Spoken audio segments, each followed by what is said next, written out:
تو اس سے متا کرنا افضل نہیں ہے، متا کرنا افضل نہیں ہے، پھر بھی کر رہے ہیں تو اس کو بول دو دیکھ بھائی تو زنا کہیں کو کرتے پھرتی، خالی متا کر. اب وہ خالی متا کر سمجھ جانا. مولانا یہاں لکھتے ہیں ہمارے سامنے اس کا وہ ایڈیشن ہے جو اب سے 102 سال پہلے سن 1302 ہجری میں نو کشور لکھنؤ سے شائع ہوا تھا. ہم جو کچھ عرض کرنا چاہتے ہیں زیادہ تر اسی کے حوالے سے عرض کریں گے. یہی اتنا عشری یعنی اتنا عشری جو 12 اماموں کو ماننے والے ہیں ان کے مذہب کا سب سے زیادہ مستند ماخذ ہے. اس کی 4 جلدیں 2500 کے قریب صفحات پر ہیں اور 16,000 سے زیادہ روایات پر ہیں. اب اس کے بعد آئیے اب آگے کیا کہتے ہیں دیکھیے. اللہ اکبر. ائمہ کو اختیار ہے کہ جس چیز کو چاہیں حلال یا حرام کر دیں. اللہ کے نبی کریم صلی اللہ علیہ وسلم صرف شہد نہیں کھاتا ہوں بولے آج کے بعد. اللہ سورہ تحریم نازل فرما دیا. سورہ تحریم سورہ نمبر 66 کی آیت نمبر 1 میں اللہ تعالیٰ نے کہا اے نبی صلی اللہ علیہ وسلم جسے اللہ نے حلال کیا ہے اسے آپ اپنے اوپر حرام کیسے کر سکتے ہیں. اور کیا کہا جا رہا ہے کہ ائمہ کو حلال اور حرام کرنے کا اختیار دیا گیا ہے. اللہ کو پہلے ایک ماننا، پھر یہ ماننا کہ اللہ نے جب اکیلا تھا کائنات میں، اللہ کے سوا کوئی نہیں تھے، تو اللہ نے 3 لوگوں کو پیدا فرمایا، محمد صلی اللہ علیہ وسلم، علی رضی اللہ تعالیٰ عنہ اور بی بی فاطمہ رضی اللہ تعالیٰ عنہا کو پیدا فرمایا. پیدا فرمانے کے بعد تمام چیزوں کو پیدا کیا، پھر ان مخلوقات کو تخلیق پر ان کو شاہد بنایا اور ان کی اطاعت اور فرما برداری ان تمام مخلوقات پر فرض کی اور ان کے تمام معاملات ان کے سپرد کر دیے. تو ائمہ جس چیز کو چاہتے ہیں حلال کر دیتے ہیں اور جس چیز کو چاہتے ہیں حرام کر دیتے ہیں، اور یہ نہیں چاہتے مگر وہ جو اللہ تبارک و تعالیٰ چاہتا ہے. آپ لوگ مانے نہیں سمجھے میں اصل کیا ہے اس میں بتانا چاہ رہا تھا. معلوم ہے ہمارے پاس کئی مسلم یہ بولتے جب آدم علیہ السلام زمین پر بھیجے گئے تو انہوں نے عرش پر جو کلمہ لکھا تھا اسے یاد کیا اور اس کے وسیلے میں دعا مانگی اور ان کی مغفرت ہو گئی. پوری قرآن میں ایسا ذکر کہیں بھی نہیں آیا. اللہ نے سورہ بقرہ سورہ نمبر 2 کی آیت نمبر 30 سے 38 میں کہا کہ ہم نے آدم کو چند کلمات سکھائے تھے جس کی بنیاد پر اس نے اللہ سے معافی مانگی. سورہ اعراف کی آیت نمبر 27 میں وہ کلمات اللہ نے کہے، وہ دعا جو آپ اور میں آج اکثر کرتے ہیں، ربنا ظلمنا انفسنا وان لم تغفر لنا وترحمنا لنکونن من الخاسرین. اے ہمارے رب، ہم نے اپنی جانوں پر بڑا ظلم کیا ہے، اگر تو نے ہماری مغفرت نہیں کی، ہم پر رحم نہیں کیا تو ہم بڑے نقصان اٹھانے والوں میں ہیں. اللہ تعالیٰ قرآن میں کہہ رہا ہے کہ یہ دعا مانگے اور میں معاف کیا. اور کئی لوگوں میں یہ مشہور ہے کہ وہاں وہ کلمہ دیکھ کر معاف کیے. وہ کلمہ اصل کیا تھا سمجھ رہے ہیں؟ ادھر کے گھر والا ادھر ڈالا وہ کلمہ تھا. وہاں کون سا کلمہ؟ لا الہ الا اللہ محمد الرسول اللہ علی ولی اللہ وصی محمد الرسول اللہ و خلیفتہ بلا فصل.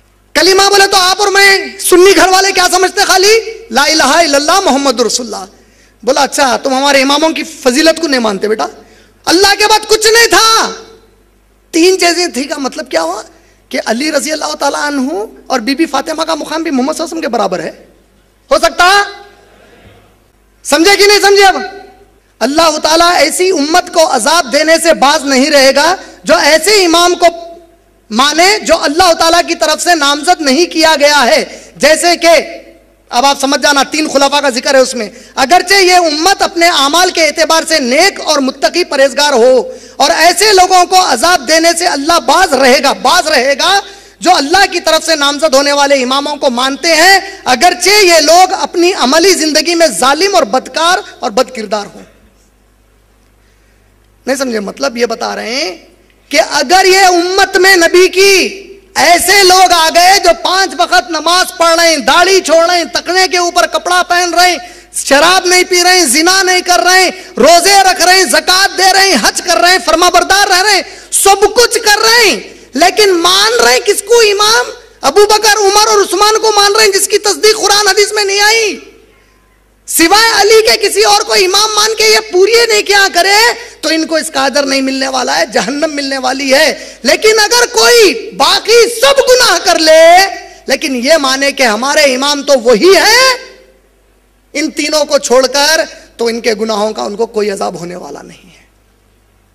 ابھی تک ہم بھی تعجب سے سوچتے تھے بھائی اتنے گناہ کرتے ہیں یہ لوگ، ان کو اللہ کا خوف نہیں ہوتا، کہاں سے ہوگا؟ اطمینان ہو گیا، کتاب میں آ گیا ان کی۔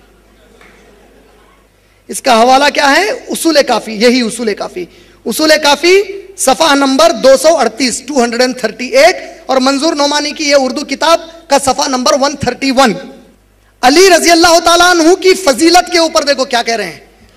علی رضی اللہ تعالیٰ عنہ کی فضیلت کی مثال اس کی ہے جو محمد صلی اللہ علیہ وسلم کو حاصل ہے، اور محمد صلی اللہ علیہ وسلم کی فضیلت حاصل ہے اللہ کی تمام مخلوق پر، اور ان کی یعنی علی رضی اللہ عنہ کسی حکم پر اعتراض کرنے والا ایسا ہی ہے جیسا کہ اللہ اور اس کے رسول پر اعتراض کرنے والا اور کسی چھوٹی یا بڑی بات میں ان پر انکار کرنے والا اللہ کے ساتھ شرک کرنے والے کے برابر ہے۔ علی رضی اللہ تعالیٰ عنہ کی فضیلت کہتے ہیں کہ محمد صلی اللہ علیہ وسلم کے برابر ہے۔ اللہ اکبر۔ اللہ تعالیٰ کا علی رضی اللہ تعالیٰ عنہ وہ راستہ تھے کہ جو کوئی اس کے سوا کوئی اور راستے سے چلا وہ ہلاک ہو جائے گا، یعنی کہ محمد صلی اللہ علیہ وسلم کا راستہ نہیں۔ امام صاحب فرما رہے ہیں ہمارے پاس مصحف فاطمہ علیہ السلام ہے، اور لوگوں کو کیا خبر کہ مصحف فاطمہ کیا ہے؟ امام نے فرمایا کہ اس میں تمہارے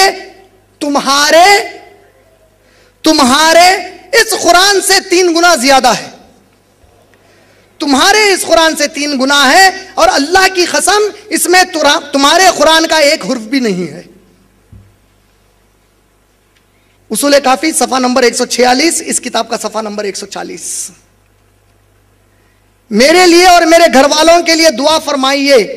تو امام صاحب نے کہا، کیا کہا کہ کیا میں دعا نہیں کرتا ہوں؟ خدا کی قسم ہر دن اور رات میں تمہارے اعمال میرے سامنے پیش کیے جاتے ہیں۔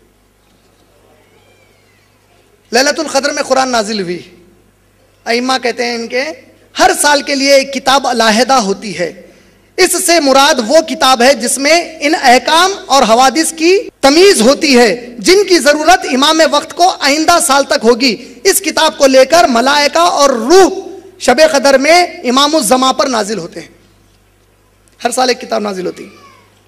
امام جعفر صادق رحمۃ اللہ علیہ سے اصول کافی صفحہ نمبر 259 اس بک کا 150 پیج پہ لکھا ہے، امام جعفر کہہ رہے ہیں کیا تم کو یہ بات معلوم نہیں کہ دنیا اور آخرت سب امام کی ملکیت ہے، وہ جس کو چاہیں دے اور عطا فرما دے۔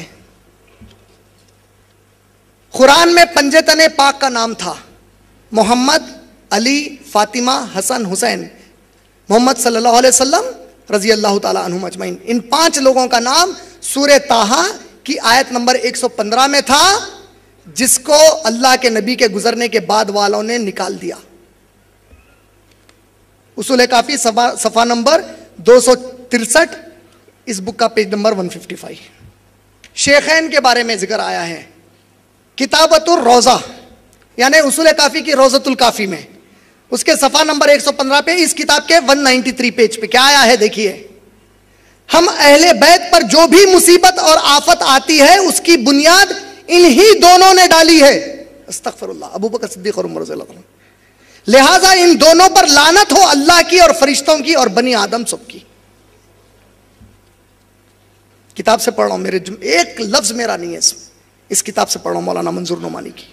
زید اسلام یعنی کہ ان کے حساب سے کوئی مسلمان ہے جس کو بتایا جا رہا ہے جس کا بھی ناحق خون بہایا گیا اور جو بھی ناجائز مال کمایا گیا اور جو بھی زنا ہوا یا ہوگا، ہمارے امام مہدی قیامت کے پہلے جو آئیں گے، امام مہدی کے ظہور کے دن تک اس سب کا گناہ انہی دونوں کے گردنوں پر ہوگا، نعوذ باللہ من ذالک۔ رجال کشی صفحہ نمبر 135 اس کتاب کا صفحہ نمبر 194۔ ساری حمد اس اللہ کے لیے ہے جس نے مجھے موت دے کر اس وقت تک دنیا سے نہیں اٹھایا کہ میں نے تم کو اس مقام پر دیکھ لیا، تم اپنا ہاتھ بڑھاؤ، تو ابو بکر نے ہاتھ بڑھایا اور اس بوڑھے بزرگ نے اس کے ہاتھ پر بیعت کی۔ حضرت علی نے سلمان سے پوچھا تم جانتے ہو وہ کون تھا؟ یعنی ابو بکر صدیق جب خلیفہ بنے، بیعت لینے کا وقت آیا تو ایک بزرگ ہاتھ بڑھا کر بولا کہ تم سے بہتر کوئی نہیں ہے، میں ہاتھ بڑھاتا ہوں بیعت کرنے کے لیے۔ تو علی رضی اللہ تعالیٰ پوچھ رہے ہیں تم جانتے ہو وہ بزرگ کون تھا جو ابو بکر صدیق کے ہاتھ پر سب سے پہلے بیعت کیا؟ سلمان نے کہا میں نہیں جانتا۔ تو حضرت علی نے فرمایا بوڑھے بزرگ کی صورت میں آنے والا اور ابو بکر کے ہاتھ پر سب سے پہلے بیعت کرنے والا آدمی ابلیس تھا۔ فاروق اعظم یعنی عمر رضی اللہ تعالیٰ عنہ سب سے بڑی عید رسول خدا صلی اللہ علیہ وسلم نے فرمایا، اپنے گھر میں سب کو جمع کیا اور اچھے اچھے کھانے پکائے، اہل بیت پورے کھا رہے تھے، علی رضی اللہ تعالیٰ عنہ وغیرہ سب موجود تھے. کوئی آئے اور بولے کہ آج کیا کوئی تہوار ہے؟ کہا کہ ہمارے نبی صلی اللہ علیہ وسلم کو اللہ نے خبر دی ہے کہ فلاں دن عمر کا قتل ہوگا. تو نبی نے کہا کہ اس کے ہلاک ہونے کے دن کو سب سے بڑی عید مان کر قیامت آنے تک مناتے رہو. یہ پوری تفصیل سے 3 پیج پر ہے، 4 پیج پر ہے. زار المعاد اس کا حوالہ یہاں پر آیا ہے. فاروق اعظم کا یوم شہادت سب سے بڑی عید رسول خدا صلی اللہ علیہ وسلم پر افطرا کی بدترین مثال، نعوذ باللہ. صفحہ نمبر 198 198 پیج نمبر پر انہوں نے نقل کی. یہ سنیے اب، امام غائب جب ظاہر ہوں گے تو شیخین کے خبروں سے ان کو نکالیں گے اور زندہ کر کے ہزاروں بار سولی پر چڑھائیں گے. شیخین مطلب ابو بکر صدیق اور عمر رضی اللہ عنہ، ان کو خبروں سے نکال کر ہزاروں بار سولی پر چڑھائیں گے. صفحہ نمبر 213 اس کتاب کا. علامہ باقر مجلسی نے اپنی کتاب حق الیقین صفحہ نمبر 139 اس بک کی 179 پر لکھا ہے، جب قائم آل محمد صلی اللہ علیہ وسلم یعنی امام مہدی یعنی ان کے 12ویں امام ظاہر ہوں گے تو خدا فرشتوں کے ذریعے ان کی مدد کرے گا، اور سب سے پہلے ان سے بیعت کرنے والے محمد صلی اللہ علیہ وسلم ہوں گے، اور ان کے بعد علی رضی اللہ تعالیٰ عنہ. میرا ایک بھی لفظ نہیں بول رہا ہوں اس میں، کتاب سے پڑھ کے سنا رہا ہوں. جب وہ ظاہر ہوں گے تو محمد صلی اللہ علیہ وسلم ان کے ہاتھ پر بیعت کریں گے، اور علی رضی اللہ تعالیٰ عنہ دوسرے ہوں گے ان کے ہاتھ پر بیعت کرنے والے. پھر یہاں دیکھیے صفحہ نمبر 180 اس بک کا حق الیقین کتاب سے، جس وقت مہدی علیہ السلام ظاہر ہوں گے تو وہ کافروں سے پہلے سنیوں کو خاص کر کے قتل کریں گے. جب ہمارے قائم امام مہدی ظاہر ہوں گے، حق الیقین صفحہ نمبر 139 پیج نمبر 179 اس بک کا ہے، حق الیقین کا پیج نمبر 139. جب ہمارے قائم مہدی ظاہر ہوں گے تو وہ معاذ اللہ عائشہ رضی اللہ تعالیٰ عنہ کو زندہ کر کے ان کو سزا دیں گے اور فاطمہ کا انتقام ان سے لیں گے. اصل قرآن وہ تھا جو حضرت علی نے مرتب فرمایا تھا اور امام غیب اس کو لے کر آئیں گے. یہ تو انڈیکس میں سے پڑھو. صرف قرآن میں تورات اور انجیل کی طرح تبدیلیاں لائی گئی ہیں. ایک سورہ موجودہ قرآن میں موجود نہیں ہے. کربلا کا مرتبہ کعبے سے بلند ہے. متع صرف جائز اور حلال ہی نہیں، نماز روزہ اور حج جیسی عبادات سے افضل ہے. آج ایک لفظ بھی میں میرا نہیں بتا رہا ہوں، کتاب کھول کے پڑھتے جا رہا ہوں. یہ مارکیٹ میں اویلیبل ہے کتاب، یہ کوئی چھپی ہوئی کتاب نہیں ہے، یہ کوئی غیر سنی عالم کی نہیں ہے، کوئی چھوٹے مدرسے سے فارغ عالم کی نہیں ہے، کوئی پیسے کی خاطر علم کو بیچنے والے عالم کی نہیں ہے. ہندوستان کے مشہور عالم منظور نعمانی کی ہے. اس کتاب کے اندر موجود چیزوں کی تصدیق کس نے کی؟ مولانا علی میاں ندوی رحمۃ اللہ علیہ نے کی.